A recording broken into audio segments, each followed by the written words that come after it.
各位佛友，大家晚上好。Good evening, all Dharma friends.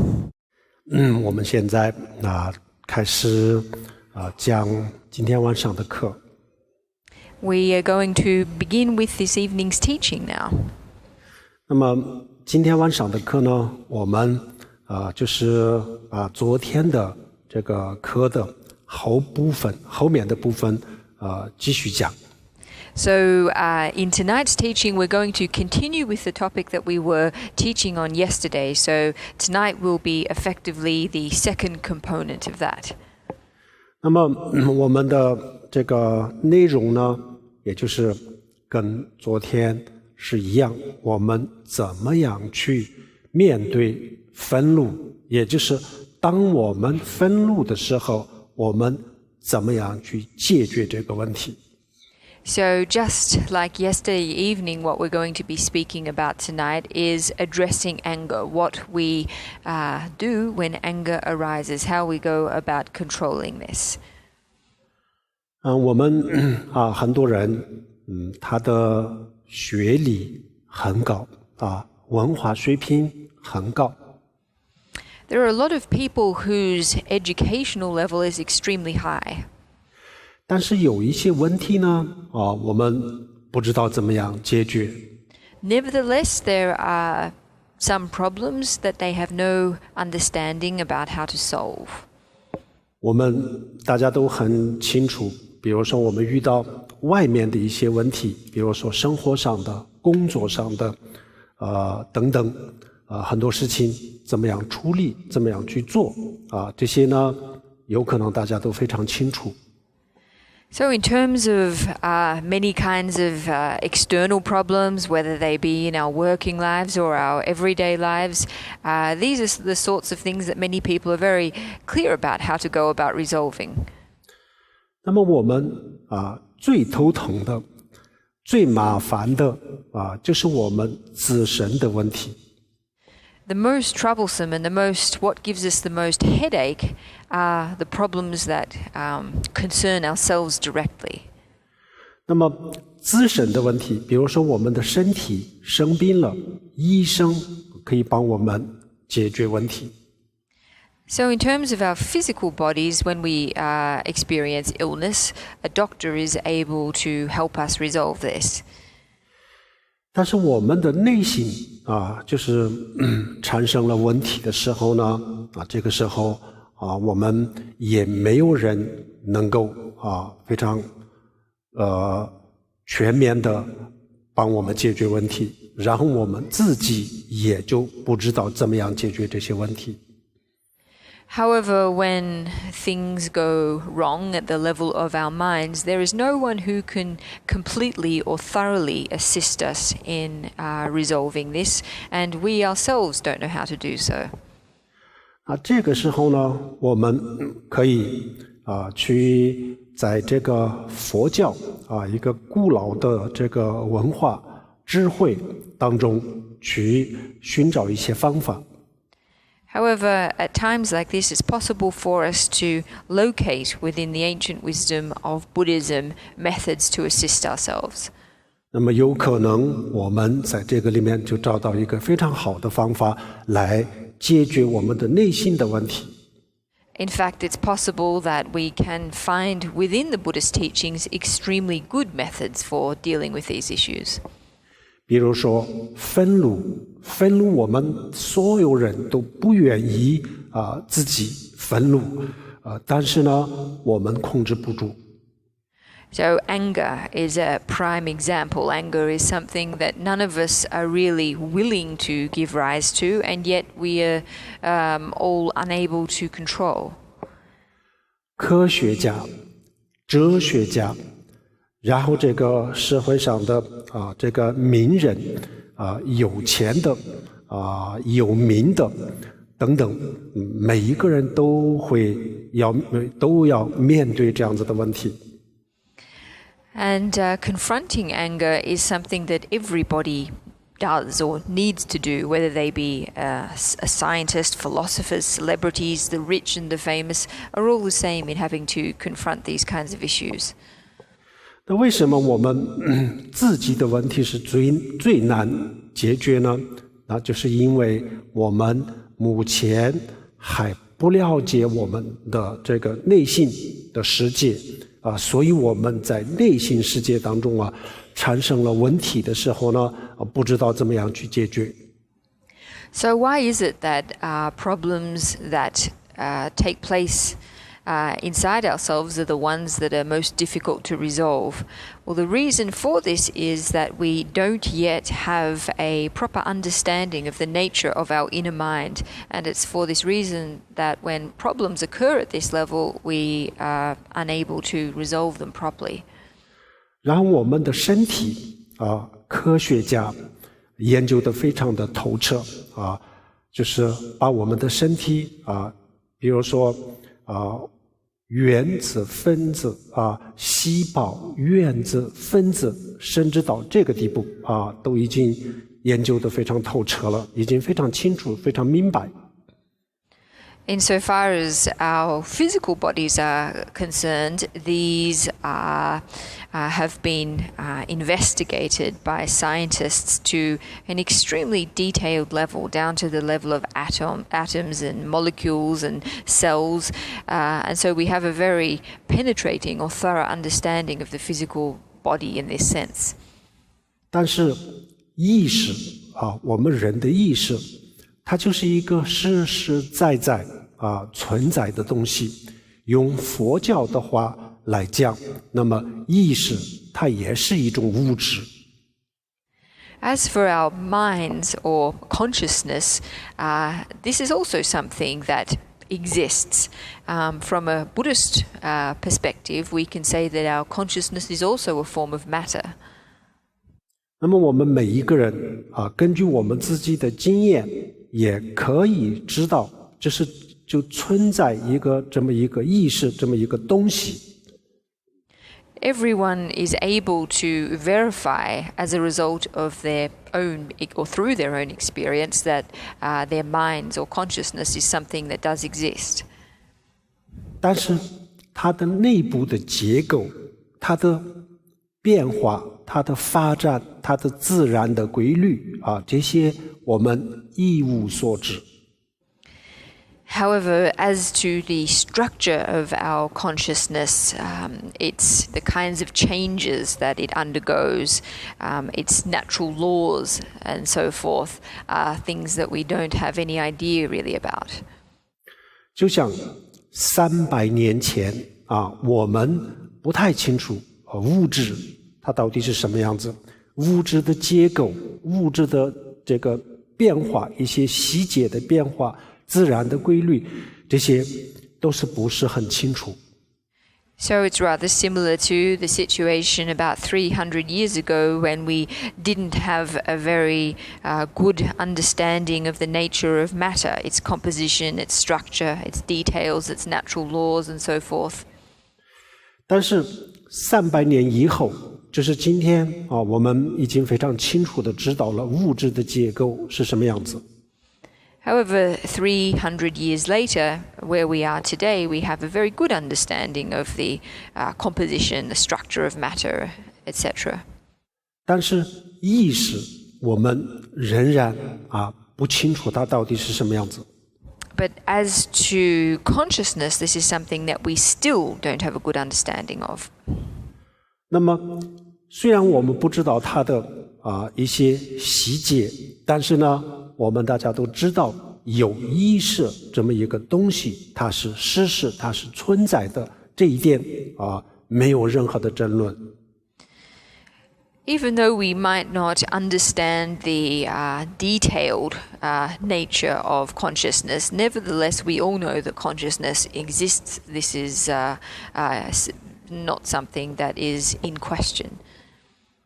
那么我们比如说人是一台计算机，这样子的话，那我们的人的身体以及我们人的大脑都是这个计算机这一台计算机的硬件的部分一样的。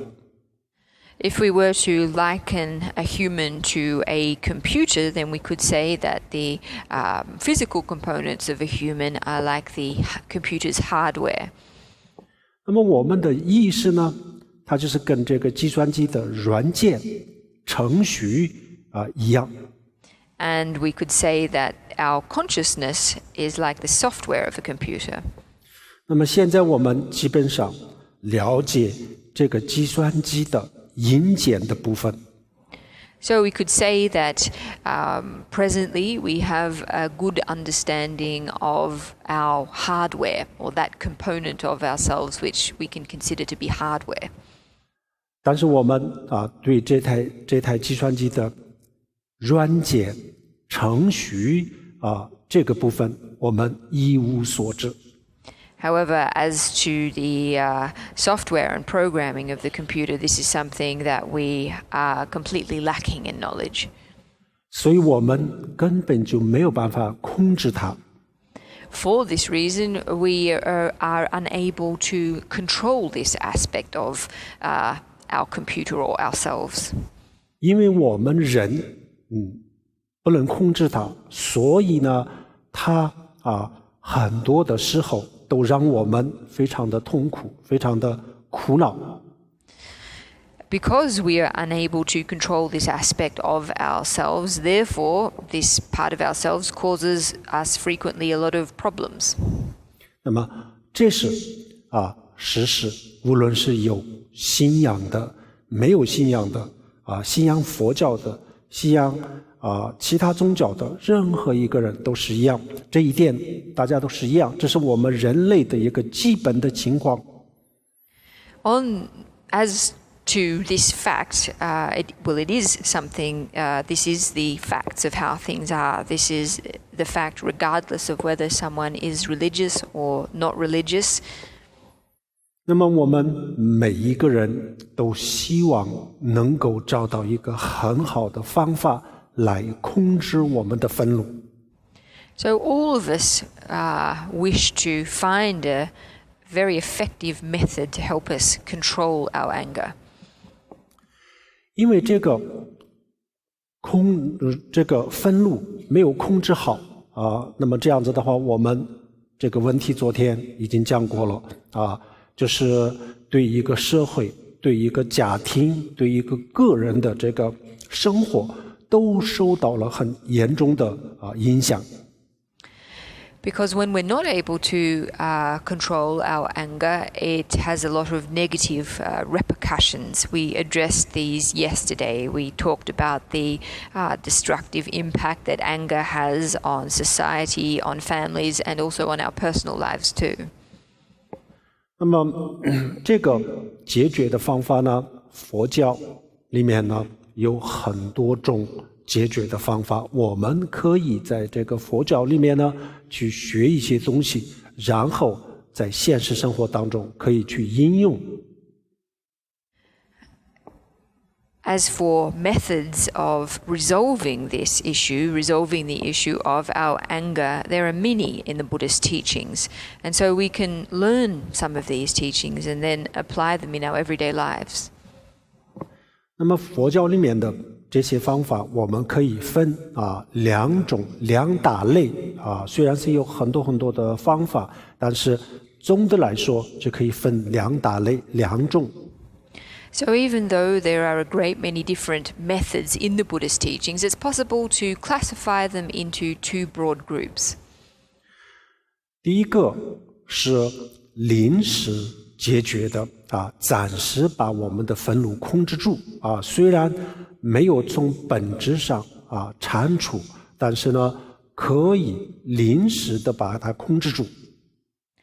So the first group of methods are ones that can assist us to control our anger in a temporary sense. So these methods are not ones that enable us to eliminate anger at its root, but do enable us to control it in temporarily.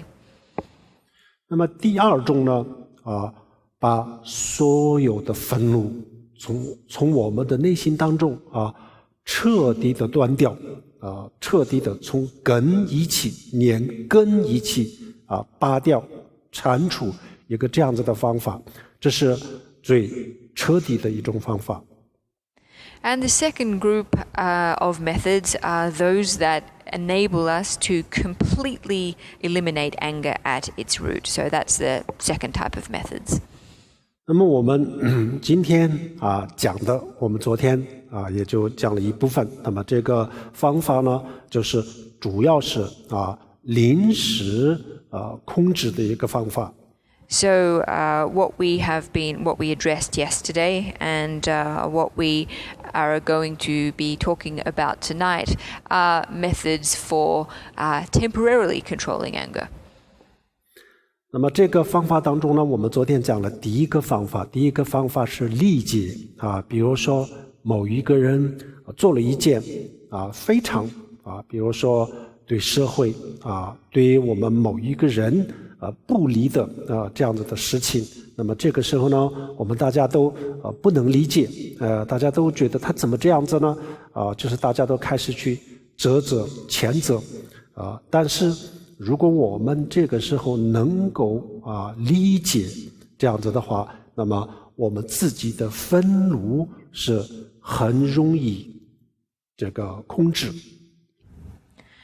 So the first approach we talked about yesterday evening was one that we can apply immediately when something takes place that causes us to feel angry. So someone who does some kind of action that is very much against, say, the social good, causes everyone to feel completely at a loss to understand that person and how they could do such a thing.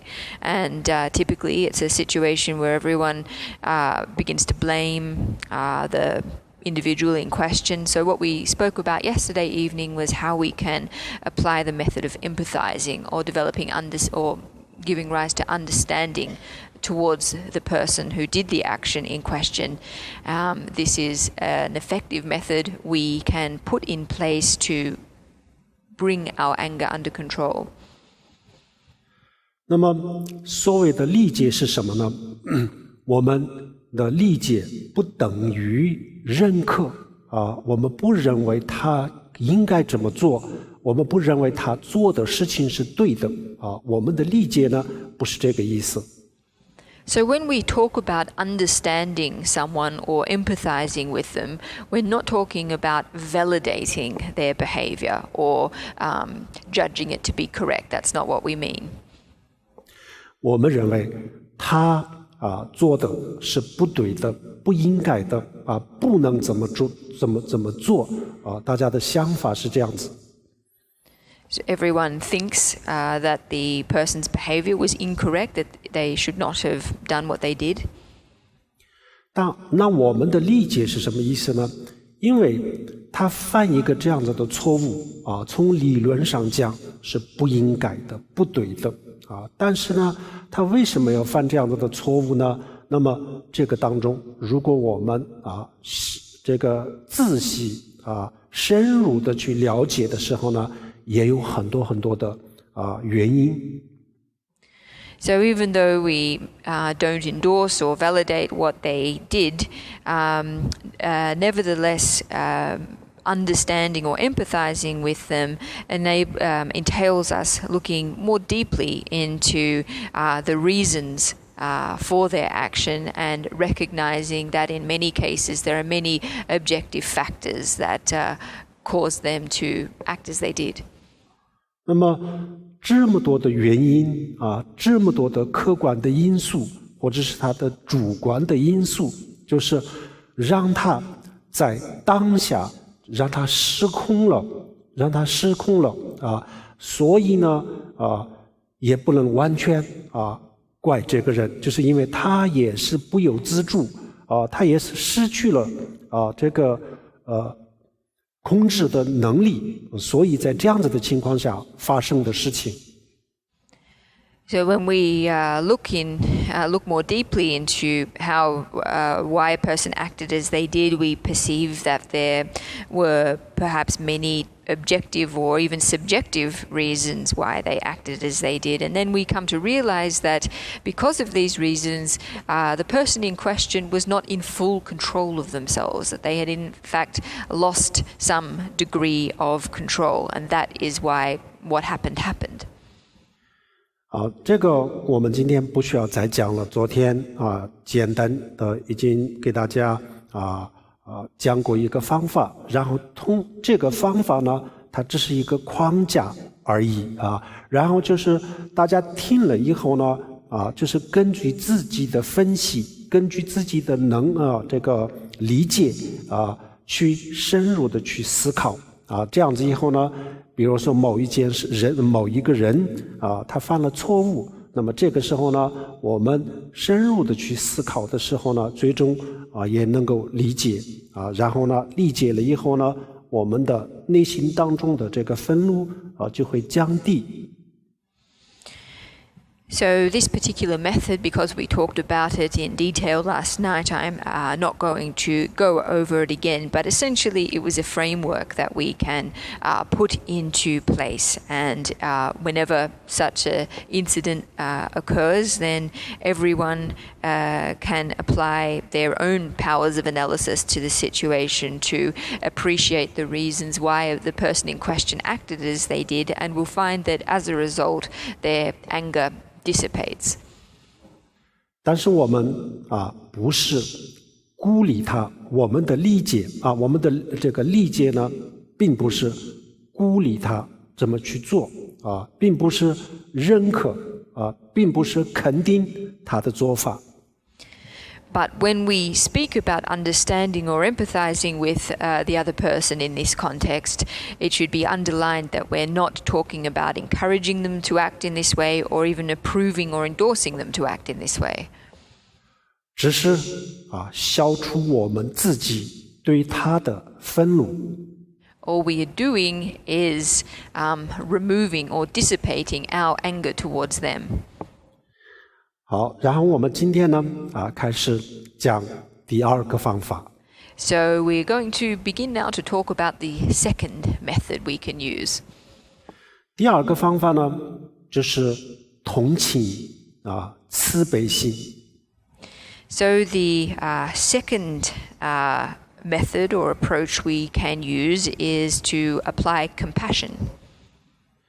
比如说我们发现有一个人就是做了一件非常不应该的这样子的事情，那么这个时候呢，我们社会大众对他的第一个反应是什么呢？每一个人都就愤怒每一个人都去谴责责怪他为什么这么做呢？怎么可以这样子呢？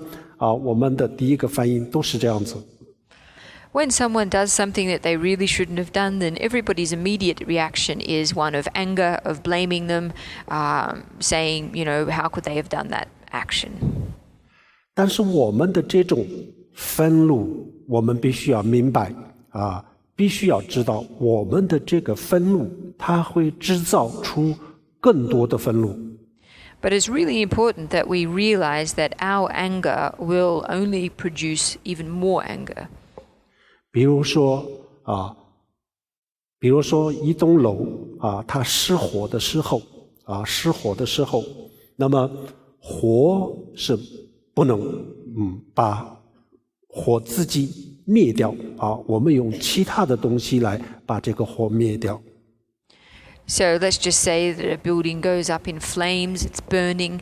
It's not possible for a fire to put out itself, so we need another substance in order to put out the fire. 用水可以把火灭掉。It's possible for us to use water to extinguish a fire. 不能用火来把这个火灭掉。It's not possible for us to use fire to extinguish fire.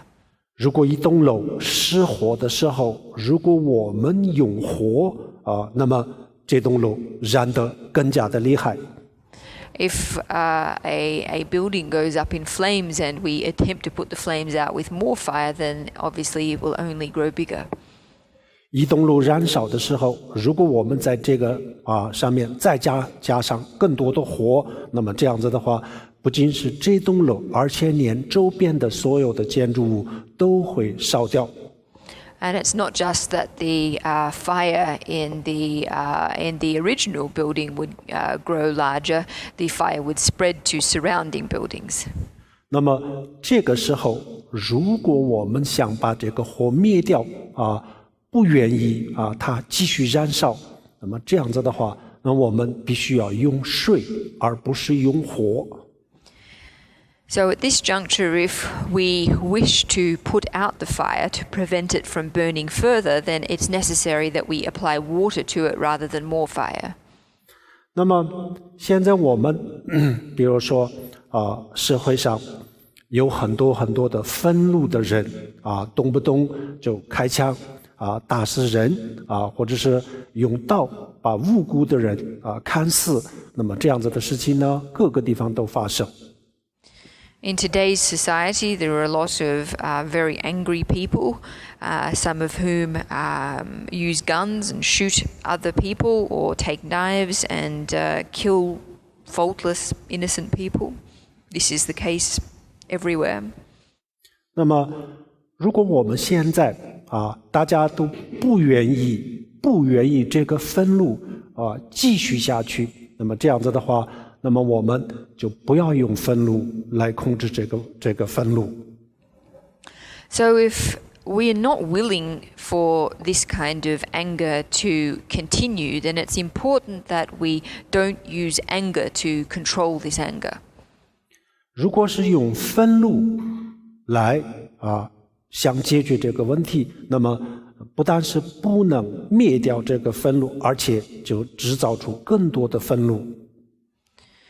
If we attempt to use anger to resolve this anger, then not only will we not be able to extinguish it, it will only create more anger.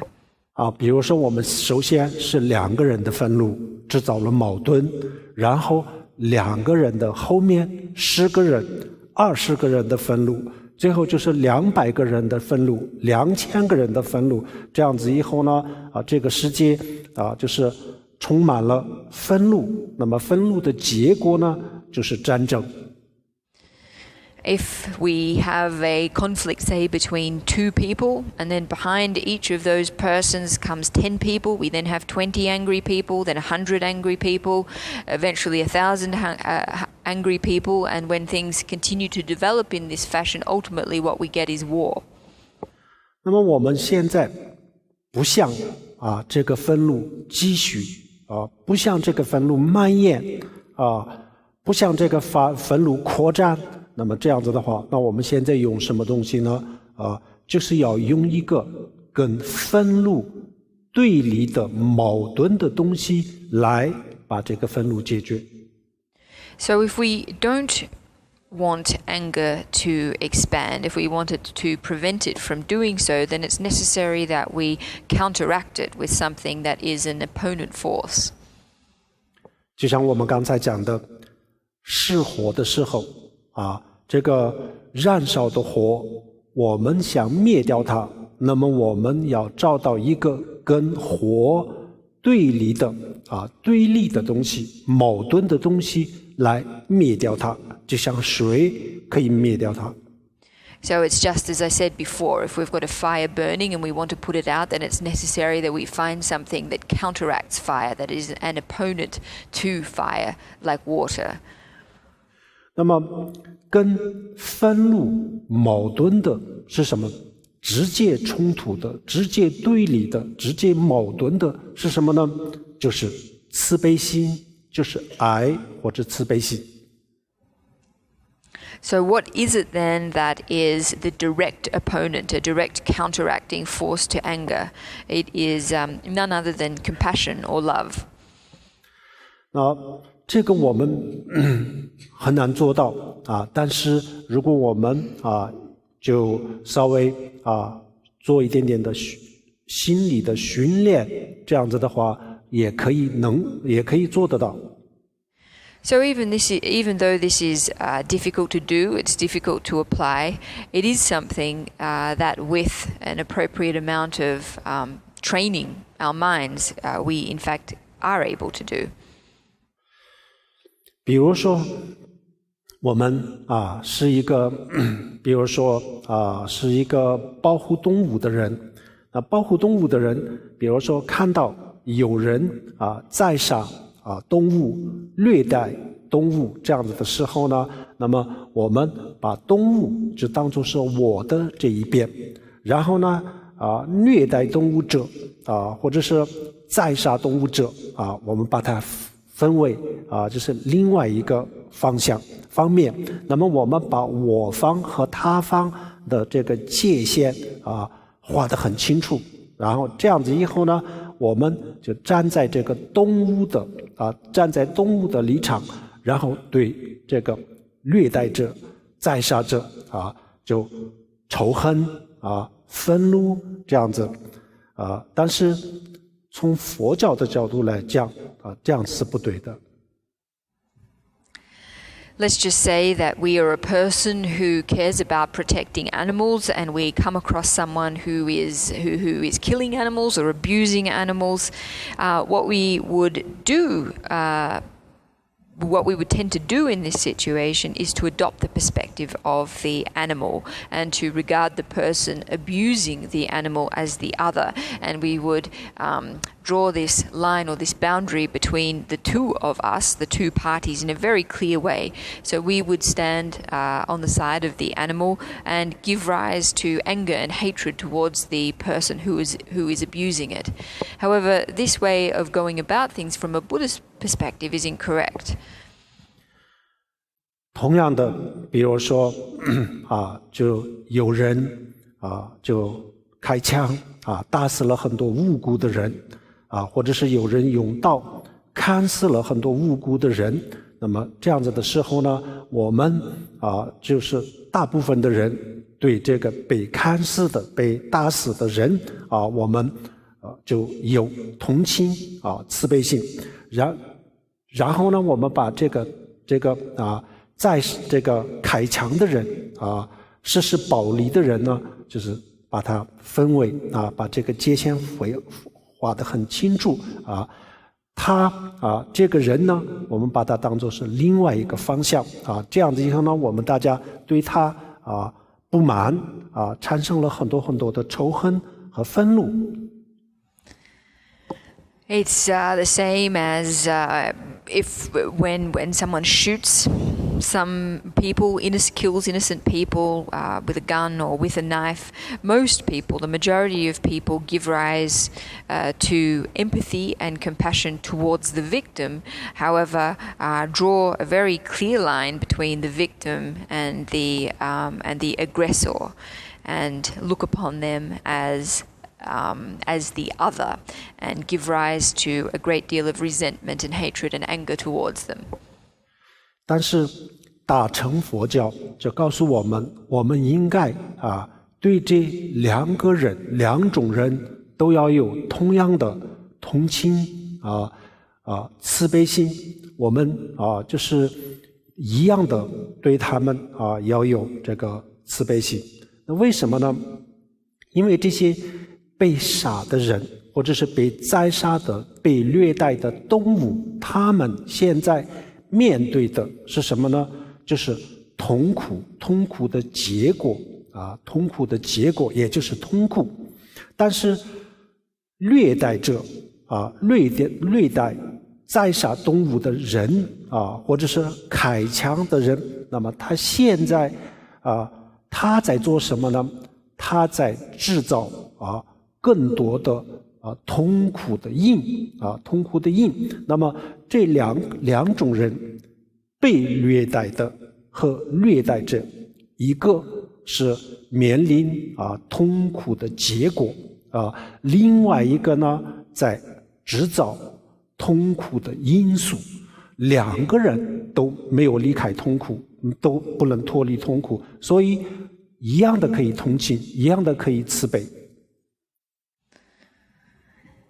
But the Mahayana teachings tell us that we should have equal compassion to both parties in these kinds of situations. So equal compassion to both the victim and the aggressor. So whether that be the victim of a human victim of abuse or an animal victim of abuse, what they are currently enduring is immediate suffering, or what we call the result of suffering.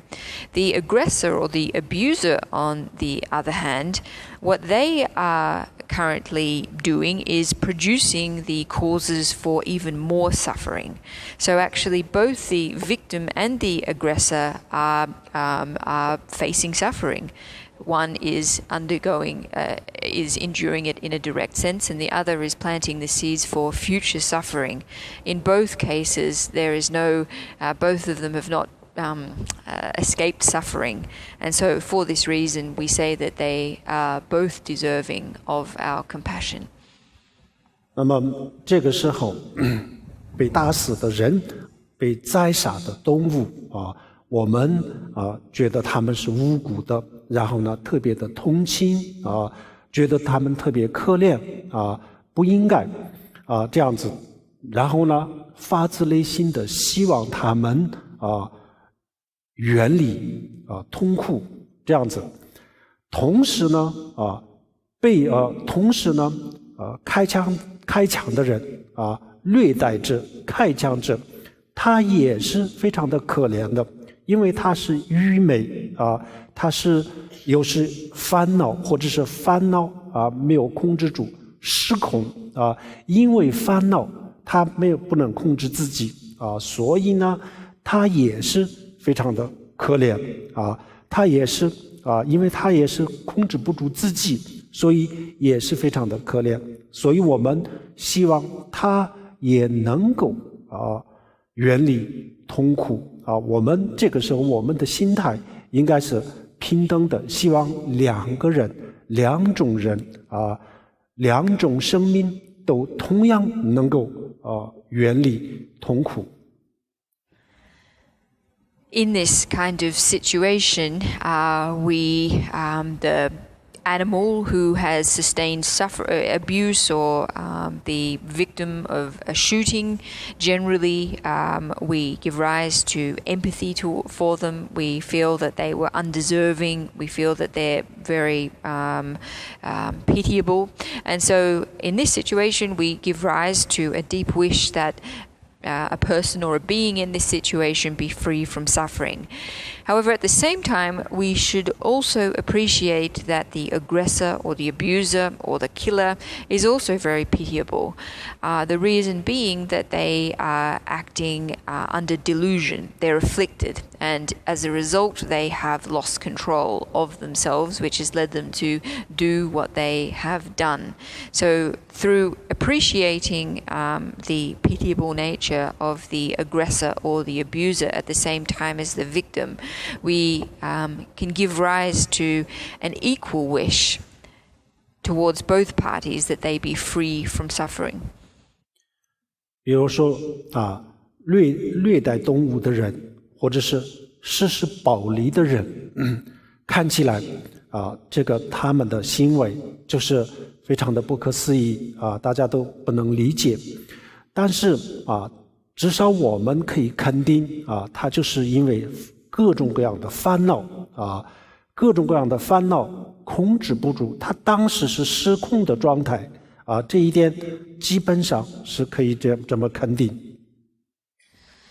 As for people who abuse animals or who kill people, certainly at one level their behavior is incomprehensible. But one thing we can say for sure is that they, in doing these things, are acting under great affliction, acting under the effect of very strong negative emotions. This is something that we can certainly say for sure. 那么我们所有人都有烦恼，我们所有人都有可能因为这个烦恼让我们失控，都有可能的。Every one of us experiences afflictions. We all experience negative emotions, and every one of us has the potential, due to these afflictions, to lose control. 因为这个烦恼我们昨天讲，就这个，尤其是这个愤怒，它就是一种毒，非常严重的毒药一样。如果这个东西进入了我们任何人的内心当中换谁都会失控的。As for afflictions, last night we talked about anger in particular, how it is very poison-like in its nature. So afflictions like anger, especially when they enter into our minds, carry the potential to make any person lose control. 我们看起来平时都是非常的真诚但是如果有一天我们的内心当中进入了这种毒药那么也有可能我们也会同样的失控。All of us on the surface look very normal. However, it is possible that one day, if poison-like afflictions enter into our minds, that we too might lose control. 那我们现在是非常的真诚但是呢，我们没有把握有一天这个烦恼不会逼使我们失控这个我们任何人都没有把握。Even though we might be very normal in our present state, none of us has a complete grasp on whether in the future negative afflictions like anger will compel us to lose control of ourselves. 那么失控了以后呢在这个失控的状态下，什么事情都有可能做得出来。And it's possible that in that state of lost control that we might do anything. 所以我们现在就是不要牵着这些人，就是要牵着他的内心当中的毒药。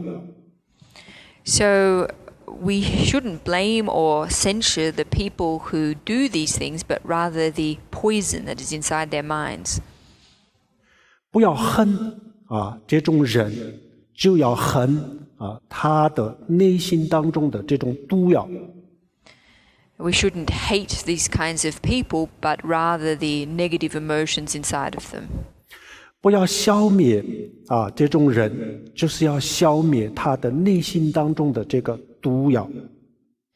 And we shouldn't seek to eliminate these kinds of people, but rather to eliminate the poisonous afflictions inside them. 全世界每年有100万人去自杀。Every year there is 1 million people who commit suicide. 有2000万人去自杀，但是没有成功。And 20 million people who attempt suicide but are not successful. 那么这么多人谁不爱自己？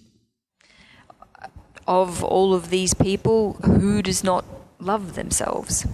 谁不珍惜自己的生命？ Who does not cherish their own lives? 谁不会把自己的生命当一回事？ Who would not care about their lives in the slightest? 这个2000万人或者是100万人，每一个人来说，自己的生命是这个世上最珍贵的。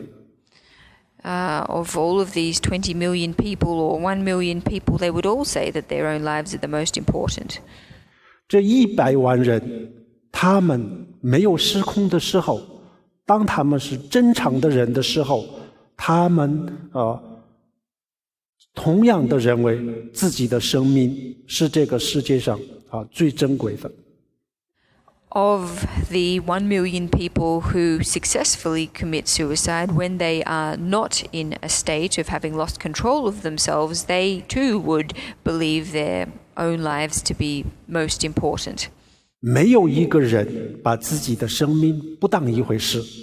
There is not one single person who does not care in the slightest about their own lives.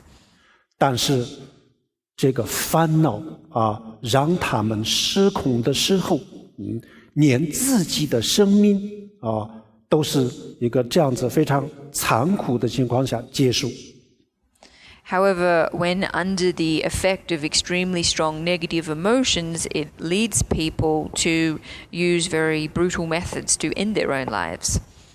平时这么珍贵的就是自己的生命这么珍贵的东西就在烦恼一起来的当下不把它当一回事就可以挥掉，那是失空的状态。So what is ordinarily an extremely precious existence, under the effect of really strong negative emotions, these emotions can be so strong that they are capable of destroying a life that is usually held to be so precious. 那么这100万人平时他们正常的生活的时候呢，打个针他们都会害怕打个针都觉得很疼，不愿意。Under ordinary circumstances, these 1 million people would flinch at getting an injection. They wouldn't even really be willing to do something like this. 那么平时打个针都很害怕，平时打个针都不愿意，那么为什么现在20几层楼、30几层楼上面愿意跳下去呢？ So why is it that under ordinary circumstances a person would flinch at getting an injection? However, under the state of lost control, they're willing to plunge from a 20 or 30-story building. 就是因为烦恼，有了这种烦恼以后，人就失控了所以平时最珍贵的东西，那个时候都不在乎。The reason is none other than affliction, the power of affliction that causes people to lose control, such that in the heat of the moment, that which is most precious has no meaning. 那么他们失控的时候呢，愿意把自己都这么残酷地结束自己的生命，那么更何况别人。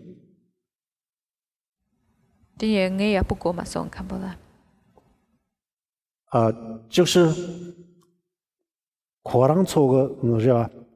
比如说我们自己的生命比如说他失去这个失控的时候呢，把自己的生命都一个这样子非常残酷的方式结束那么更何况别人别人的生命那个时候他更不会在乎，因为失控了，连自己的生命都不在乎。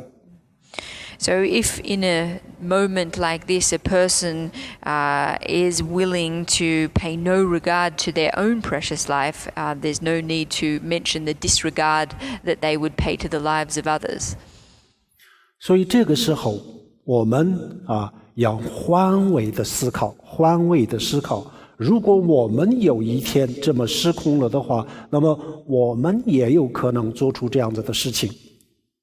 So we really need to adopt the other perspective, to change perspectives, to stand in another's shoes, because it is possible that at a moment like this, we might lose control and also do something similar. 所以我们现在所有的愤怒，所有的不满，就不要针对这些人，而应该针对他的烦恼、他的愤怒、他的毒药。So the anger that we feel in situations like this, we shouldn't direct towards the person, but rather to the affliction, the negative emotions, the poison that exists in their minds. 好，那么我们怎么样能够消除他们的内心的这个愤怒？那么唯一的就是慈悲心，唯一的我们的慈悲心才可以感化他的愤怒。So the only thing that is able to affect the anger in their minds is our compassion. 我们全世界的人了解慈悲心或者是爱的它的价值，然后呢，我们全世界的人去学习实用实践慈悲心和爱，那这样子的话，我们才能够消灭这些非常不能理解非常不可思议的这些行为的来源源头。It's only if everyone in the world develops an appreciation of the value of compassion, really learns about it and practically implements it, that we will be able to eliminate the causes or the origins of these different kinds of incomprehensible behaviors. 当我们看到或者是听到这样子的情况的时候呢，我们应该对被杀的人或者是被宰杀的动物和实施暴力的人或者是虐待动物的人我们对他们两种人都要有平等的慈悲心，也就是说我们发自内心的希望这两种人都远离痛苦。So whenever we see or hear about incidents where people have sustained great harm or abuse, whether it be humans or animals, we should give rise to a strong compassion to both victims and the aggressors. We should give rise from the bottoms of our hearts to a strong wish that both parties be free from suffering. 被宰杀的或者是被打死的人他们呢就是今天痛苦，今天面临痛苦，然后实施暴力的人、虐待动物的人，他们明天会面临痛苦，这只是一个时间的早晚而已。实际上两种人都是很可怜的，都是应该我们同情应该我们发慈悲心的对象，这两个都是一样他们当中有一部分呢今天面临了痛苦，那么另外的一种明天或者是下一个月或者是明年会面临痛苦，但是面临痛苦这一点大家都是一样的。So a person who is killed or a person who is harmed very seriously, the suffering that they encounter is something that they are undergoing today, right now. Whereas the aggressor or the abuser will encounter suffering tomorrow. In actual fact, the only difference between their suffering is one of time. It's a matter of sooner rather than later. So for this reason, it's important that we give rise to empathy and compassion to both. That is to say that they are both deserving objects of our compassion. Even though the party who is to experience suffering in the future, it might be tomorrow, it might be next year or next month, but ultimately they are the same in terms of the fact that they are or will encounter suffering. 就是当这样子的事情发生的时候，我们大家都认为开枪打死的人，我们认为不应该死，为什么呢？因为他们都是无辜的，不应该的。然后虐待动物的时候，动物不应该的，因为他们也是无辜的。然后实施暴力的人不应该，他不应该这么做，他不可以这么做然后虐待动物的人，我们也觉得不应该这些都是不应该。但是呢，我们的烦恼起来的时候呢，就会产生很多很多的不应该的事情，这是没有办法的。So even though we feel when someone has been unfairly has been hurt or killed, or when an animal has been abused, we feel that this shouldn't have happened because they were innocent. These things shouldn't have happened to innocent beings. At the same time, we believe that those who inflict these kind of harm on others shouldn't do that sort of thing. Well, this may be the case. However, it is certain that when anger arises in our minds, that all kinds of things that ideally wouldn't happen do.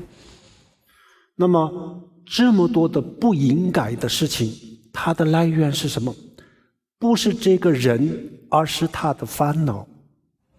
So in a situation where all of so many things take place that ideally wouldn't, the reason that they do is not located at the level of the person, but rather at the level of their affliction. 如果这个人有一天他恢复了正常，那么他的愤怒消失，然后有了这个慈悲心，以慈悲心和爱代替了他的烦恼，这样子的话，那么这个人有可能就成为一个对这个社会非常有贡献的人啊。但是人还是就是过去的人。It's possible that someone who at one point in time was consumed by anger might recover a normal state later on and completely have their anger will have completely dissipated. In fact, it's possible that their anger might become replaced by compassion, and that they might even become a person who makes great contributions to society. In any case, what the person in question has remained the same. 所以佛教、大乘佛教或者是密法当中的很多的佛像，他们的手里有很多很多的武器就古代的武器，有甚至是10只手有10种武器，100个手有100种武器有这么多的武器。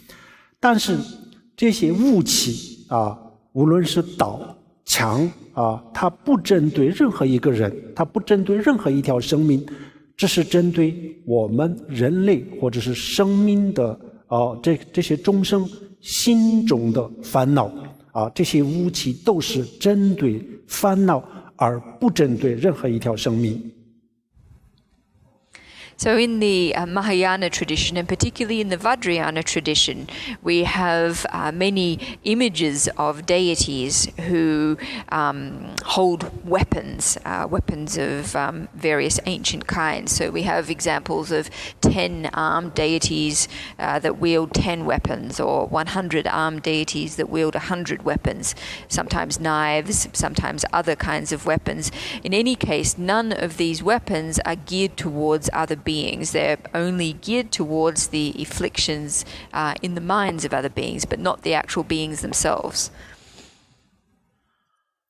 好，这样子我们这个就是第二种方法，用慈悲心用慈悲心来消灭我们自己的愤怒，然后消灭别人的愤怒。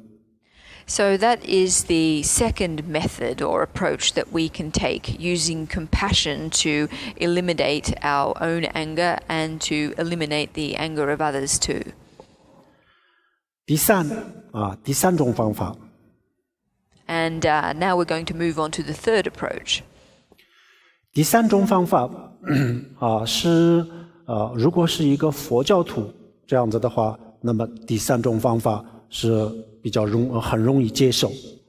So this third method is one that is probably easy for Buddhists to accept or take on. 如果不是一个佛教徒这样子的话，那也许这个可能不太容易接受，但是没有关系就不用第三个方法，可以用第一个和第二个。It's possible that if you are not Buddhist, that this third method might be a little bit difficult to accept. If this is the case, no problem whatsoever. You can put into place the first and second methods that we talked about. 那么第三个方法是什么呢？比如说当我们升起这个愤怒的时候，那么肯定是有原因原因是什么呢？我们发现有人伤害我有人说我的坏话做我不高兴的事情，那么所以我们就对某一个人产生这个愤怒，那么愤怒就是来自于某一个人的事情。So, according to this method, someone does something that gives rise to anger in us. There's various reasons for this. They've perhaps said something that makes us feel angry, or they've done something to make us feel angry, and this leads us to give rise to rage. 那么他为什么做出我不开心的事情他为什么以这样子的方法对待我他为什么以这么一个不公平的待遇来对待我这个是什么原因那么他这里面呢也有很多很多的原因不就是一个简单的就是因为他对我不好，他人品不好，他人格不好，可能不是这么简单的问题。So in this sort of situation, then we can ask why it was that the person did what they did, why they treated us as poorly as they did or as unfairly as they did. If we look at it, we will see that there are probably many reasons, and it's not just a simple case of them being a bad person, that probably the circumstances in question are considerably more complex. 因为这个世界上的万事万物，它的发生有很多很多的因素，有很多很多的原因。那么这些原因当中，有一部分是我们可以看得见的，有一部分的原因是我们看不见，但是呢，它就是这个事情发生的原因。In terms of all phenomenon in this world, there are many causes and conditions that underpin everything. Some of these we can perceive, we can see, we can know, and then there are others that we can't. Nevertheless, they are operative causally.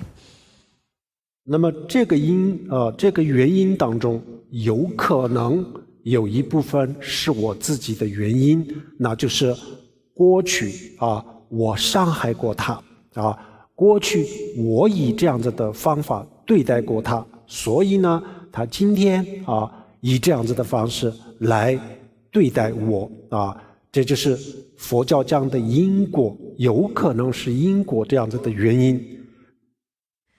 So, given this to be the case, it is possible that the reason the person treated me as they did today was because in the past I treated them in the same way, I harmed them in the same way, and so the fact that they are doing what they did to me today is in fact a karmic recompense for what I did to them in the past.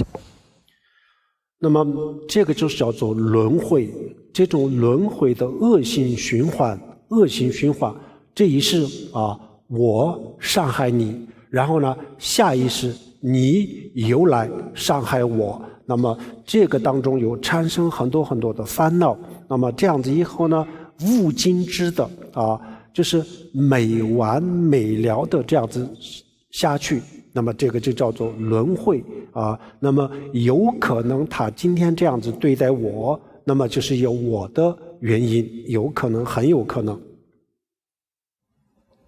So this kind of negative cycle or negative karmic cycle of harm, where one negative action begets another negative action, is in an endless fashion, is what we refer to as samsara. So if we are to use this perspective to look at a given situation, we can say that perhaps what has occurred to me today is a result of actions that I myself undertook in the past. 那么当我们遇到这样子的不公平的待遇这样子的时候，然后我们就很简单的就把所有的责任就推到别人的头上别人怎么不好，我们从来不考虑我自己有没有不好但是我们以这样子的因果的方式一观察的时候呢，然后我们就不能排除这是我自己的原因那既然我不能排除是我的原因，那这样子的话，我现在也不能这样一边倒这样子的去愤怒。So when we usually encounter some sort of unfair or unsatisfactory treatment, we generally tend to just simply blame the other side. However, if we apply a karmic perspective to these kinds of situations, then we will find ourselves not being able to exclude the possibility that the way we are being treated is due to some fault of our own in the past. So given the fact that we can't exclude the possibility that we had some doing in the way that we are currently being treated, therefore it is not appropriate for us to one-sidedly give rise to anger towards the person who is treating us badly. 从佛教的角度观点从佛教的观点的角度看，那么这个是非常有可能的。我现在就是莫名其妙的，也就是无缘无故的就被人伤害了就是面临了不公平的待遇就是当下看起来没有任何的我的错都是别人的错但是呢，如果我们再往前再看一看，那么有可能是我的错，因为我的错让他做这样子的事情那么是我的烦恼我的错误就让他是被迫的让他这么去做，所以他今天才是真正的无辜的，是我的烦恼是我的因缘让他这么去做，实际上他就是受害者。From a Buddhist perspective, we can say that it's entirely possible that this might be the case. When we find ourselves in situations where, without rhyme or reason, we encounter harm, we're injured, we're treated unfairly when it seems that we have done nothing wrong whatsoever. In actual fact, if it was possible for us to go back into the past, we might discover that in actual fact that we had been at fault in the past, that due to our afflictions we had done things that are now causing this person to act as they are towards us. So if we take this perspective, we can actually say that it is our past affliction and our past harm that we caused to this person that is compelling them now to take this action upon ourselves. And if we take this perspective, we can actually say that karmically that they are the innocent party and that they are the victims. 因为我的过去的错让他今天让他做出这样子的事情，那么他做了这样子的事情以后呢，他又造了罪业，那么这个罪业下一次又让他面临痛苦，所以呢他就是被迫的，他就是真正的受害者。If we take this perspective, we can say that it is due to our own past fault that compelled the person to act as they are acting towards us, and that in causing us harm now, they are only accumulating even more negative karma, which will only cause them even further future suffering. So taking this perspective, we can say that they are really the true victim.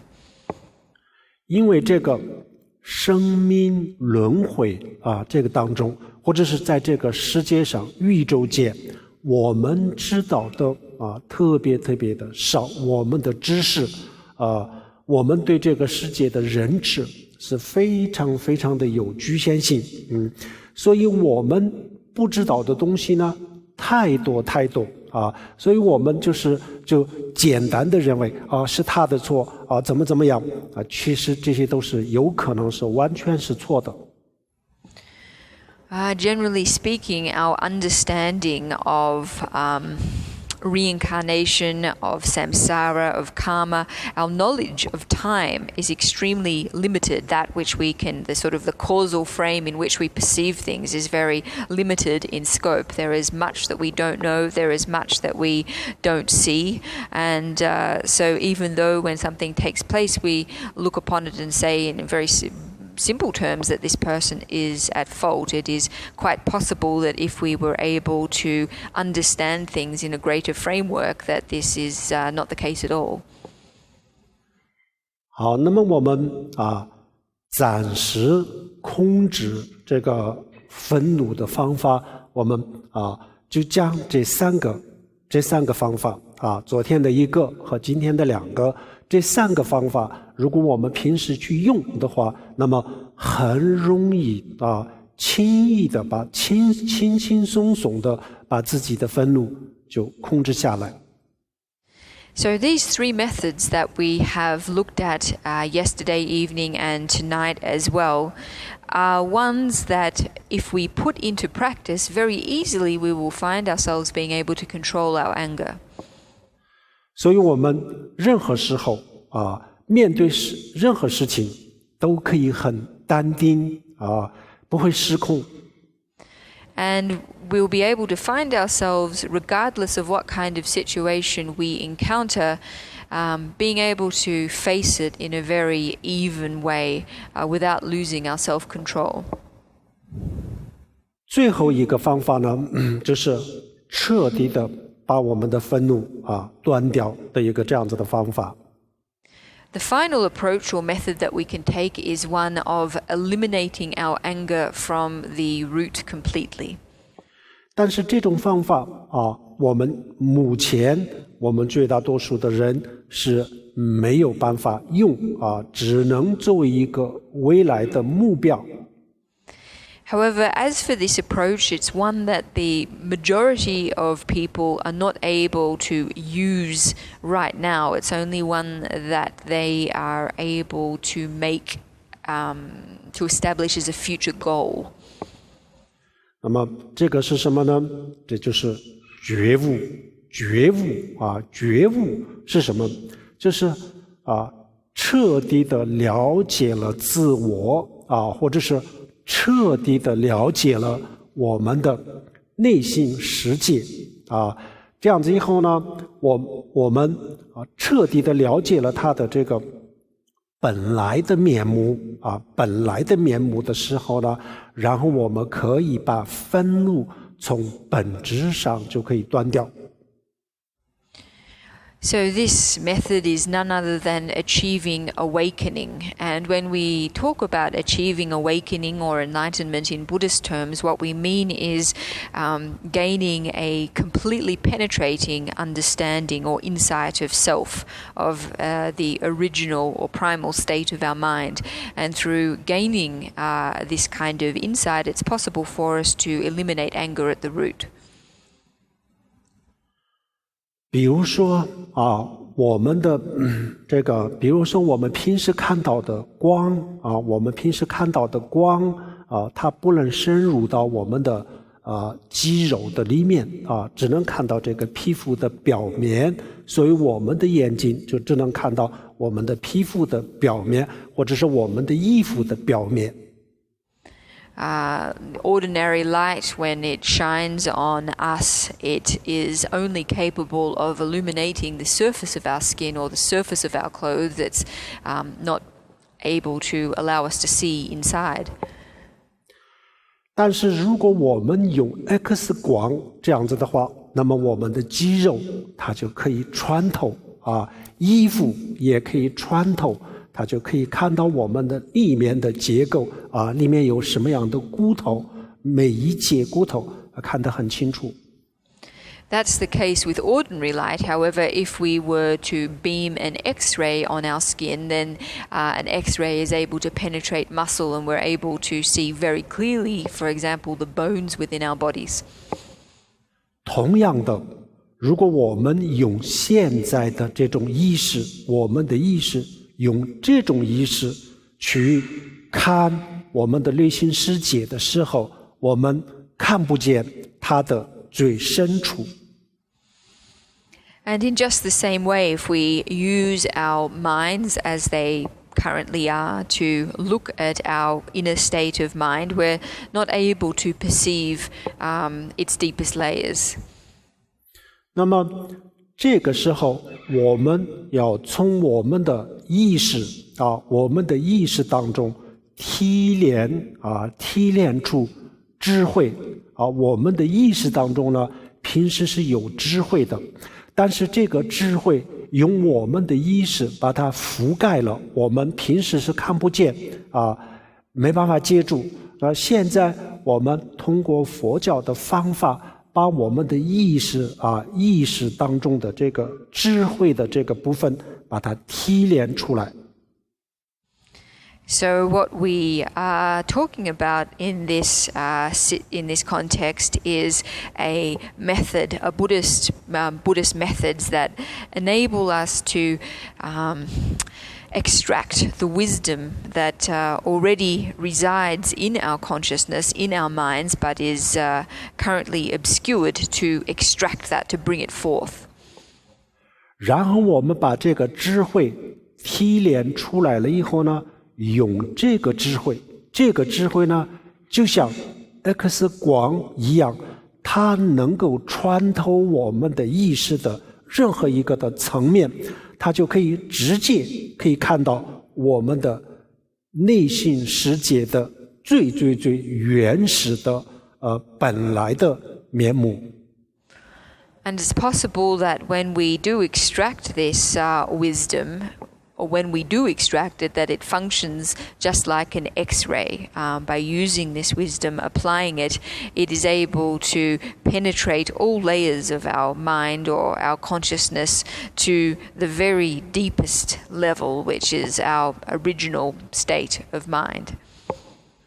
那么当它深入到我们的意识的最深的这个层面，这个时候它会发现我们的所有的烦恼，包括愤怒所有的烦恼，都是我们的意识的最表面的这个层面在我们的意识的这个最深的这个层面上，没有任何的烦恼，没有任何的愤怒、贪婪这些都是不存在，它就是一个绝对的一个纯洁的这样子的一个东西。那么这就叫做，用禅宗的话来讲这叫做本来面目。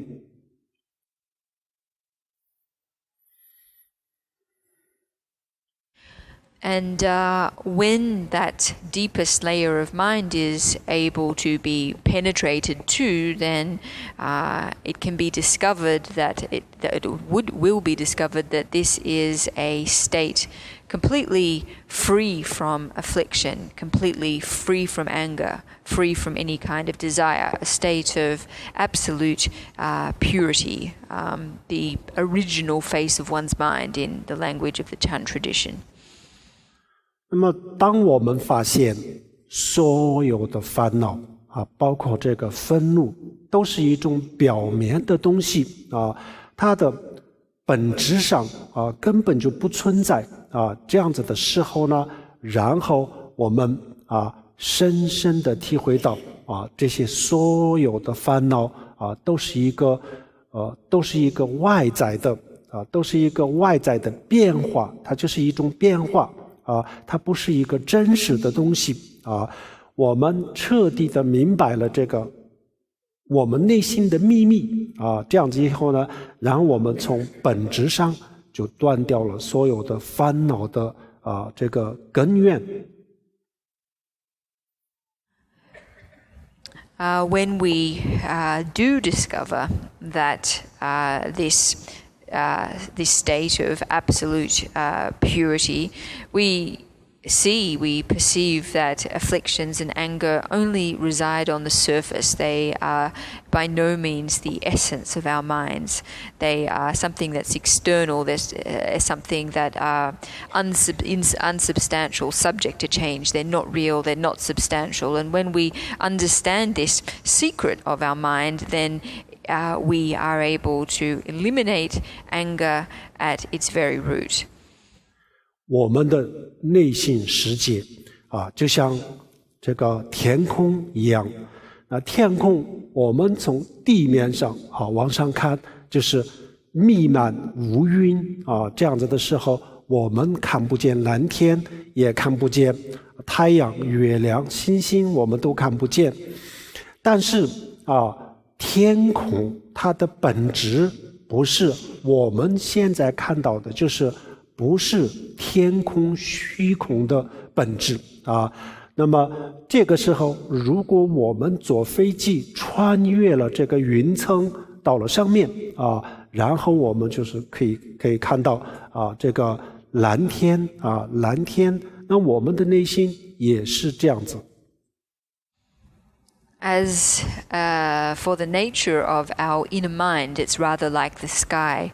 If we look up at the sky from the vantage point of the ground, then it is obscured by clouds, many, many clouds. It's not possible for us to apprehend the sun or the stars or the moon. However, these clouds that obscure the sky are not the essence of the sky. The essence of the sky is blue. If we were to take an aeroplane and to fly up and penetrate the cloud layer, then we would be able to directly perceive the essence of the sky. 我们的内心同样也像大海一样然后大海的海面上有12级风海风的时候呢，然后整个的海面都是波涛汹涌这样子但是呢，海底它是如如不动。We can also liken our minds to the ocean. When there's an extremely strong typhoon, then the surface of the ocean is extremely choppy. It's really afflicted by very strong wave action. Nevertheless, at the base of the ocean, there is no effect whatsoever. It remains as still as it always has been. 那么我们的心也是一样，比如说大海波涛汹涌，然后呢，天空乌云弥漫这样子，我们的内心当中也就特别的乱，特别的浮躁，就是特别的这个愤怒。这样子的时候，如果我们拥有这个智慧一看那么立即它可以穿透这些所有的烦恼的层面，然后他就发现我们的心的本质，然后本质它永远都是没有烦恼立即就恍然大悟，所有的烦恼都是就是用佛教的话来讲，入幻入梦，就像做梦一样。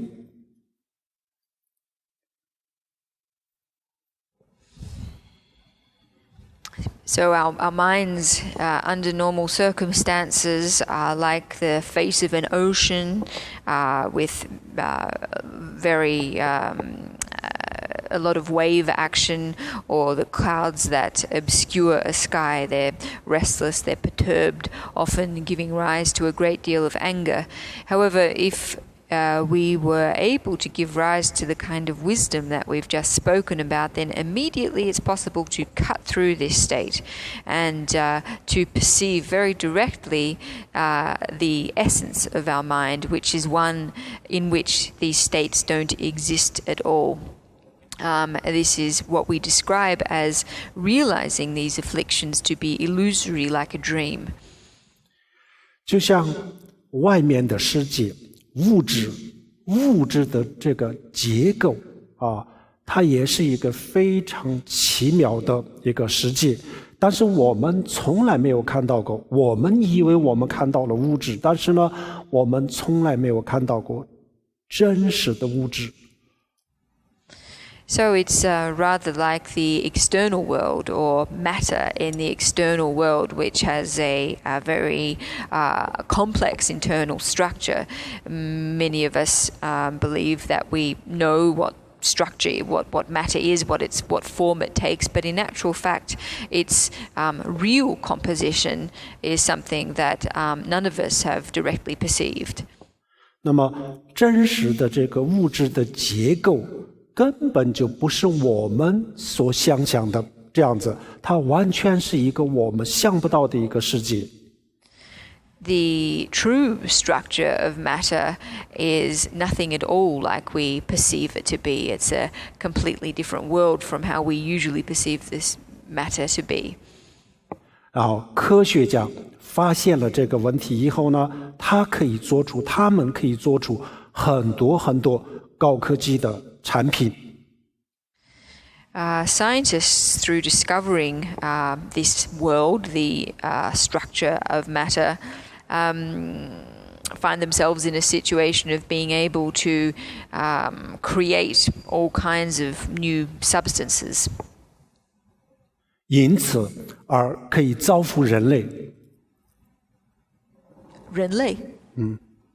造福人类。科学家高科技的产品可以为人类做出贡献。Let's say. And so, therefore, the various high-tech products that scientists are able to create on the basis of this knowledge is able to make great contributions to humanity. 那么我们发现了这个新的本性新的本性和我们的意识的它的这个结构也就根本不是我们想象的这样子。换句话说，我们从来都没有看到过，没有感觉到我们的真正的意识的结构和真正的它的本质。But we can say that the essence of our mind is not at all like we expect it to be or imagine it to be. We can say that the true structure of our mind is not something that we've ever apprehended. 然后我们如果发现了我们的新的本性这样子的话，那么它也可以给我们提供了很多很多的方法。比如说用这个方法，我们把我们的日常生活当中的所有的烦恼从本质上可以消灭也同样可以造福人类。And but if we are able to discover the essence of our minds, then this similarly can bring us many benefits, not just the benefit of in our everyday life eradicating anger and affliction at its root, but also the benefit of being able to make great contributions to human life. 那我们今天在座的每一个人都有机会看到我们自己的内心的本质。And everybody sitting here this evening has the opportunity in this lifetime to perceive the fundamental essence of mind. 如果我们有一天真的发现了我们的新的本性，那么从此以后我们的所有的烦恼从源头上从本质上就解决了。And the very day or the very moment that we are able to do so will be that when at which we're able to eradicate or eliminate our anger or affliction at the root. 但是这个我们需要做一点训练需要下一点功夫才可以。However, this is something in respect of which we need to do training. We need to apply a considerable amount of effort. 好，我们今天的这个讲座就是讲到这里。So that brings to a conclusion our teaching for this evening, and now there is 最后大家做一个回向。Sonam de tam jo zambanya done ni be rana banjus je ga na je wa long zhe bai zhe bin zo lian zhou a zhou er xiu o ma a hong ban zhen ge zhe ba ma se de hong o ma a hong ban zhen ge zhe ba ma se de hong o ma a hong ban zhen ge zhe ba ma se de hong。谢谢大家，大家晚安。